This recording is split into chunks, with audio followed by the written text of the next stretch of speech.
여러분, 식당 가스료가 폭발이라. 여러분 이거 한번 보세요. 아마 여러분도 깜짝 놀라실 거예요. 여러분이 쓰는 도시가스, 여러분이 쓰는 난방비 장난 아니잖아요. 마찬가지로 식당도 그렇습니다. 전월 대비 1월 식당 가스료 증가율입니다. 114.29%입니다. 114.29%라는 것은 2배가 넘어섰다는 이야기죠. 실제로도 말입니다. 어마어마하게 넘어섰습니다.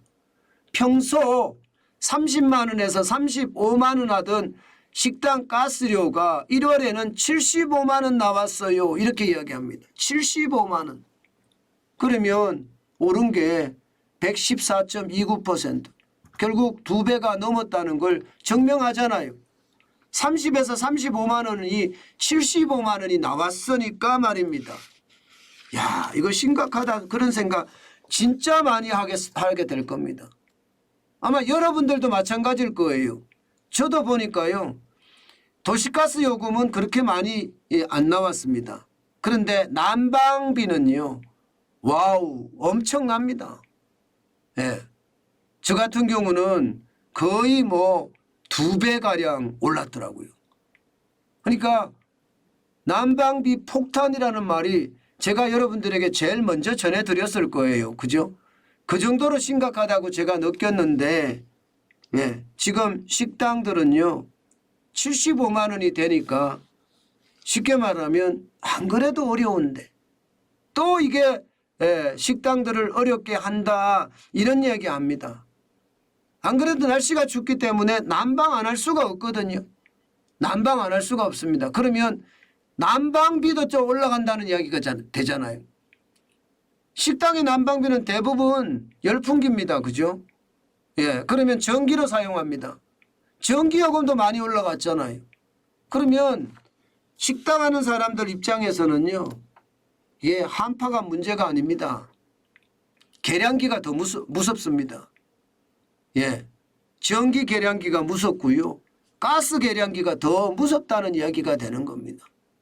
그만큼 많이 올라가니까 감당하기가 쉽지 않다 이렇게 이야기합니다. 게다가 말입니다. 올해 최저임금도 5%나 또 올라갔잖아요. 그러니까 자영업자들은요. 죽을 맛이라고 이야기합니다. 제가 만난 자영업자분들 하나같이 말입니다. 불안하다는 이야기를 다 똑같이 합니다. 심지어 동네 목욕탕이나 사우나 운영하시는 분들 있죠. 거기는요. 다른 어떤 것보다 심각하다고 해요.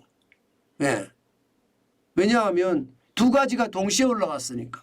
도시가스 요금도 36.2%가 올라갔죠. 지역 난방비도 34.0% 그리고 전기료도 18.6%가 올라갔습니다. 그러면 사우나 하시는 분들은 전기료를 얼마나 낼까요? 일반적으로 말입니다. 경기도 수원에서 사우나를 운영하시는 분의 이야기를 들어보면 말입니다. 평소 난방비를 포함해서 관리비가 월 1,500만 원 정도 나왔는데요. 지난달이면 12월 달입니다. 12월 달에는 1,800만 원이 나왔다고 합니다. 1월은 어떨까요? 제가 봐선 1월은요. 예, 이게 2천만 원은 훌쩍 넘었을 겁니다. 아마 2천만 원은. 그러니까 동네 목욕탕들이 이제 시간제로 운영하는 거예요. 시간제로. 그야말로 24시간 목욕탕 물을 열어놓는 게 아니에요. 지금 보시다시피 목욕탕 물까지도 빼버리잖아요. 동네 목욕탕이. 그죠? 영업시간도 줄여가고요. 전기비와 난방비, 가스료를 감당하지 못한다는 뜻입니다. 예, 그만큼 말입니다. 지금 공공요금에 대한 불안감은 굉장히 커지는 거예요.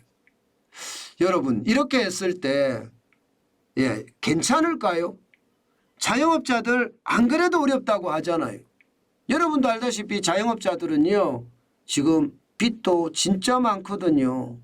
예, 지금 작년 기준으로 봤을 때 자영업자 빚은요. 1,000조가 넘습니다. 1,000조. 예, 작년 3분기 말 현재 1,014조나 됩니다. 자영업자 빚이. 게다가 제가 노란우산 공제조합 폐업 공제금도 1조 가까이 된다고 말씀을 드렸죠.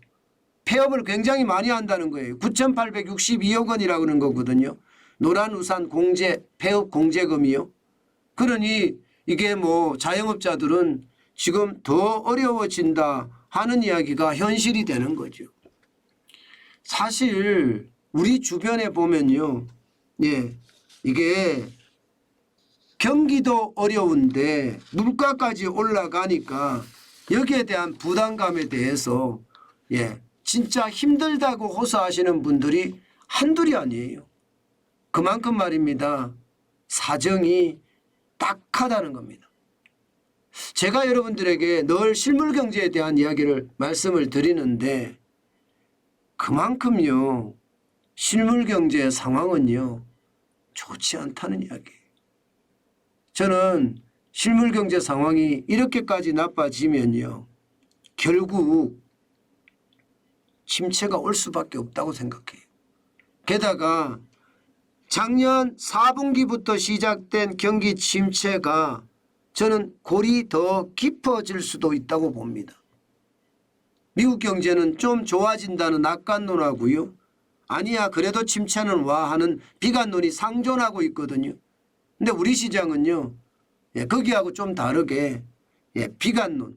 현재 바닥 경제가 나빠지면서 실물 경제가 더 어려워지고요. 실물 경제가 어려워진다는 것은 소비가 줄어든다는 이야기거든요. 그럼 경제 성장률에 차지하는 소비의 비중이 굉장히 큰데 소비가 나빠지고요. 여기에다 수출은 계속 마이너스예요. 예, 그러면 기업 입장에는 투자 안 합니다. 결국 말입니다. 경기 침체의 골이 실물 경제가 붕괴되면서 더 깊어지는 것은 아닐까. 오늘은 그런 생각을 또 한 번 하게 됐습니다. 그만큼 말입니다. 실물 경제는 상황이 좋지 않다는 뜻입니다. 저는 여러분들에게 당부드리건데요. 실물 경제가 좋아질 것을 기대하는 것보다가요.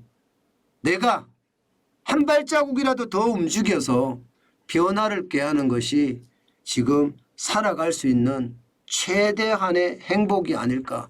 저는 그런 생각해 봅니다. 가만히 앉아 있으면요. 절대로 예, 이게 경기가 좋아지지는 않아요. L자형이라고 제가 말씀을 드렸잖아요.